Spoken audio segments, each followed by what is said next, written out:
O Ecovia de hoje está falando sobre a teoria da evolução de Charles Darwin. Segundo Darwin, os membros de uma mesma espécie têm pequenas diferenças uns dos outros. Dependendo do ambiente, essas diferenças podem favorecer ou atrapalhar a reprodução e a sobrevivência. As características que são favorecidas por essa seleção natural vão ser passadas adiante e as outras tendem a desaparecer. Darwin estudou os tentilhões da ilha Galápagos, que apresentavam bicos diferentes, cada um adaptado à disponibilidade de alimentos na ilha. Atualmente, muitas pesquisas são desenvolvidas com o objetivo de entender como as espécies evoluíram. Por isso, fomos conhecer o trabalho do professor Leandro Monteiro com morcegos. Os ancestrais dos morcegos, que se alimentavam de insetos, se separaram dos demais mamíferos há aproximadamente 60 milhões de anos. Atualmente, são cerca de 1.000 espécies que se alimentam de insetos, frutas, néctar e sangue. Como é que pode um animal que se alimentava de insetos passar a se alimentar de sangue? Os morcegos que se alimentam de sangue, os vampiros, é um grupo muito pequeno em relação a toda a diversidade de morcegos que existe. São só 3 espécies. E eles são o único ramo na evolução dos morcegos onde você não encontra estágios intermediários.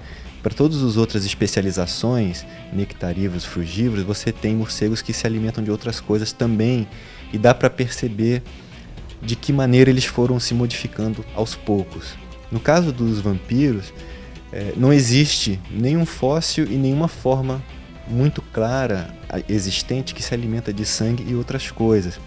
Então é um enigma ainda não bem resolvido na evolução desses morcegos. Uma analogia que a gente pode traçar, que ajuda a gente a entender um cenário possível para isso, é exatamente algumas aves que se alimentam, por exemplo, de carrapatos em grandes mamíferos. Na África, por exemplo, você tem algumas espécies de aves e vivem em cima, né, desses grandes animais e pegando carrapatos.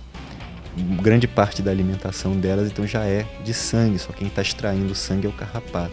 Muitas delas começam, a partir das feridas que o carrapato deixa, também se alimentar do sangue que fica na ferida. E eventualmente começam a se especializar cada vez mais para uma dieta baseada em sangue. Então esse é um cenário possível para o qual os morcegos vampiros tenham surgido também.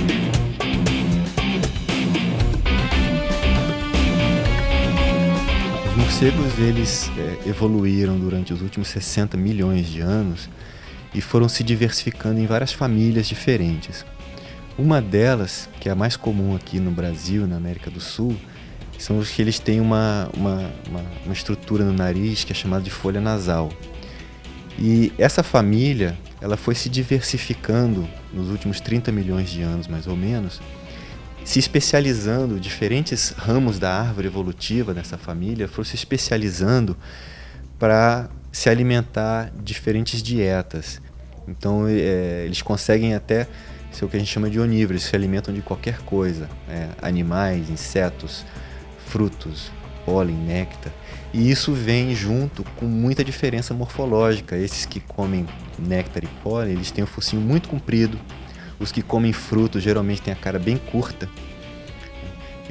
Os insetívoros, por exemplo, têm as orelhas muito grandes. Eles têm um sistema de ecolocalização, então eles gritam, né, para poder escutar o eco e se localizar no ambiente, mas também para encontrar o seu alimento.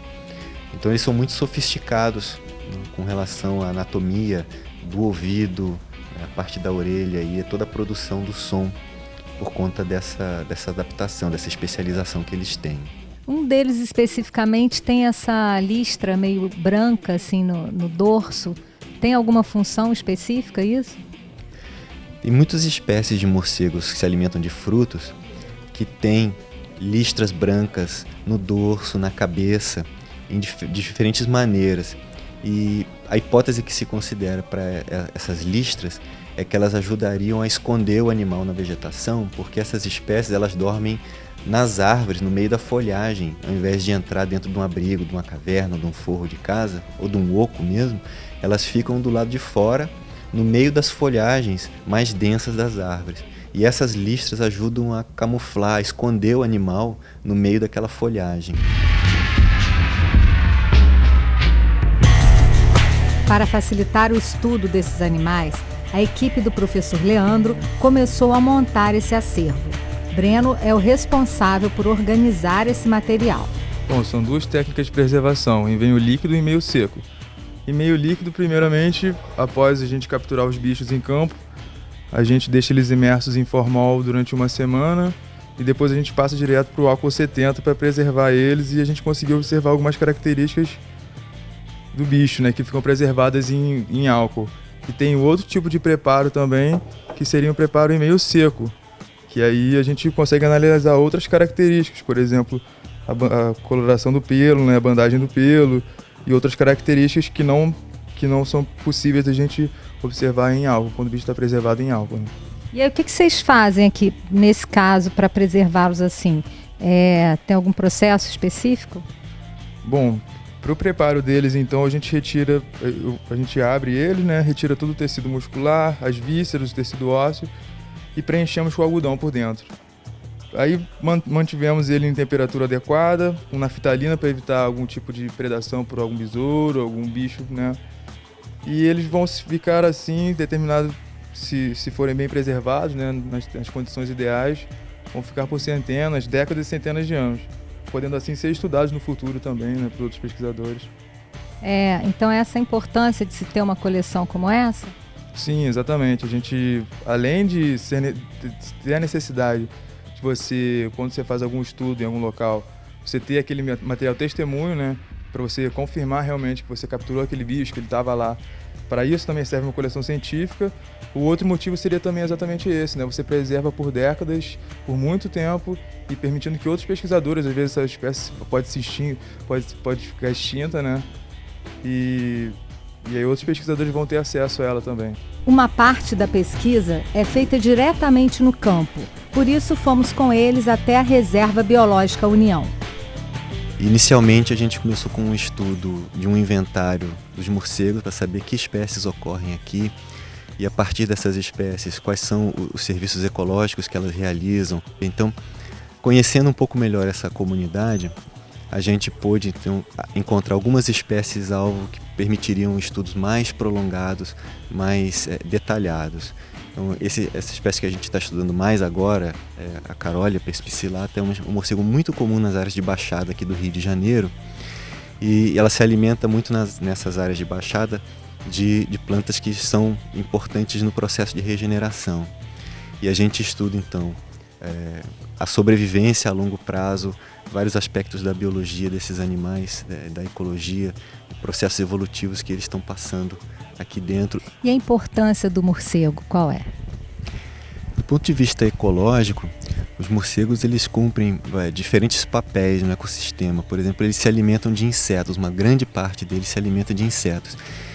Então, quando eles saem de noite e se alimentam, eles estão eliminando pragas de agricultura, mosquitos, vários insetos que têm uma relevância grande para o homem, e que podem ser pragas, que podem ser transmissores de doença, e que eles estão eliminando. Então, a diferença que eles fazem já foi calculada, inclusive, na economia dos Estados Unidos.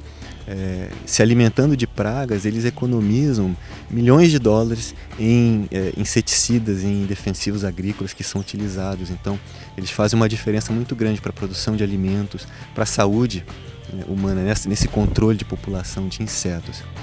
As espécies que se alimentam de frutas e néctar das flores ajudam na recomposição da mata, dispersando sementes e polinizando as plantas. Algumas plantas dependem exclusivamente do morcego para poder produzir os seus frutos, levando o pólen de uma planta para outra. E esse papel não é realizado por nenhum outro grupo de animal. Então, uma vez que o morcego não existe ali, essas plantas não vão conseguir também se reproduzir. E algumas plantas são bem importantes também para o consumo humano, dependem da polinização do morcego para produzir os seus frutos. No próximo bloco, nós vamos entrar com o professor Leandro em uma casa cheia de morcegos. Não saia daí!